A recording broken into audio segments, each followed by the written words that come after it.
Cara masuknya Islam di Indonesia. Islam adalah agama yang dibawa oleh Nabi Muhammad SAW. Islam merupakan agama Allah yang diturunkan untuk seluruh manusia. Di dalam terdapat pedoman dan aturan demi kebahagiaan di dunia dan akhirat. Ada 3 hal yang menjadi sendi utama dalam agama Islam itu sendiri, yakni iman, Islam, dan ihsan. Teori Gujarat.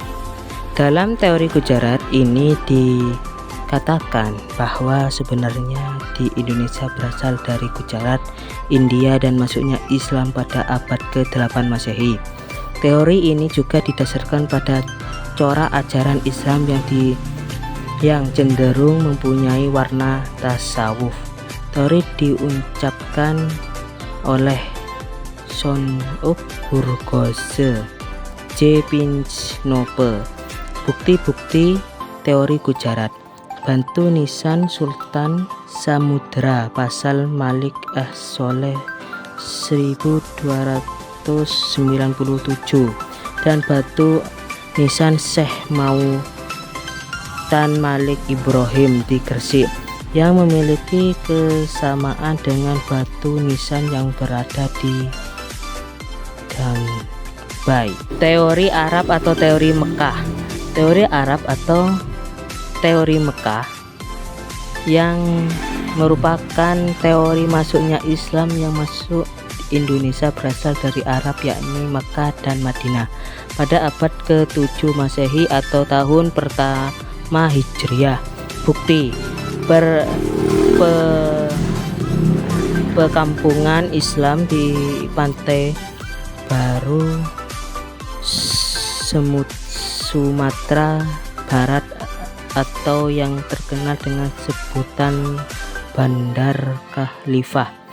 Kampung Baros atau Kampung Baru adalah sebuah perkampungan Islam yang berada di pesisir Sumatera yang terbentuk sekitar abad ke-6.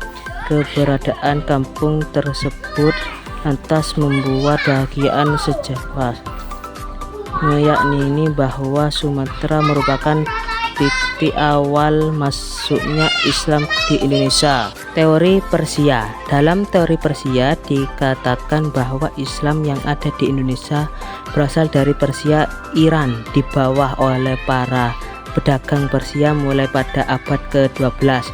Teori diungkapkan oleh Horselin Drajadiningrat.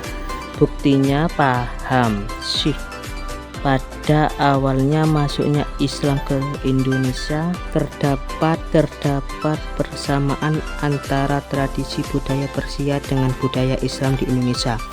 Contohnya ialah pada peringatan 10 Muharram atau hari Asyurah terdapat upacara terbaik di Iran dan Tabuk di Sumatera Barat serta Jambi sebagai lambang untuk mengarak jasad Husain bin Ati bin Abi Thalib yang terbunuh dalam peristiwa Korbata. Teori Tiongkok. Islam dibawa oleh perantau dari Tiongkok. Menurut teori satu ini yang menjadi dasar argumennya adalah fakta bahwa orang Tiongkok sudah ada di Kepulauan Nusantara sejak abad pertama Hijriah.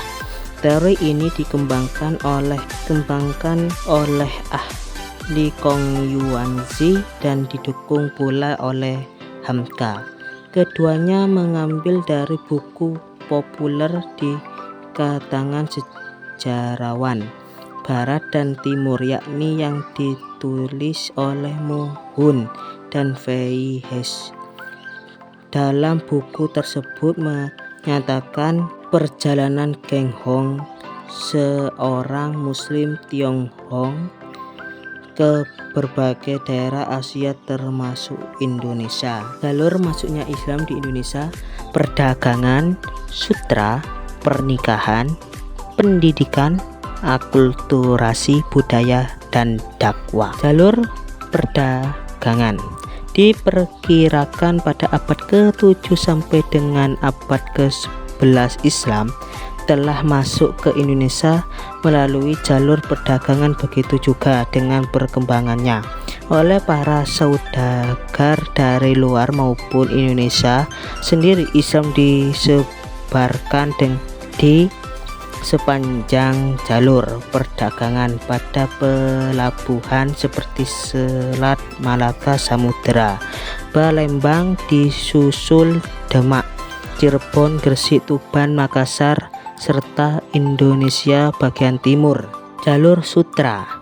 Pada perkembangan masuknya Islam ke Indonesia sendiri, para pedagang dan pembalik muslim tersebut memanfaat jalur sutra laut lewat Selat Malaka yang dianggap sebagai lokasi strategis. Adapun daerah lain di Indonesia yang termasuk jalur sutra ialah meliputi Termatidor dan juga Banda. Sering berjalannya waktu, para muslim yang bermukim di pesisir Sumatera dan wilayah lain sebagai bagian dari pelabuhan perdagangan rempah tersebut kemudian membentuk komunitas Islam pertama kali dihuni di bumi Nusantara. Jalur pernikahan ditempuh oleh para ulama sekitar pada abad ke-11 sampai ke-13 Masehi. Para saudagar muslim dari Gujarat, Arab, Benggala dan yang lainnya menikah dengan orang Indonesia. Jalur pernikahan ini mempunyai pengaruh yang begitu besar dalam persabaran Islam di tanah air tercinta. Jalur pendidikan dibentuk oleh para dai yang memang mengabdikan dirinya untuk menyebarkan Islam ke wilayah baru.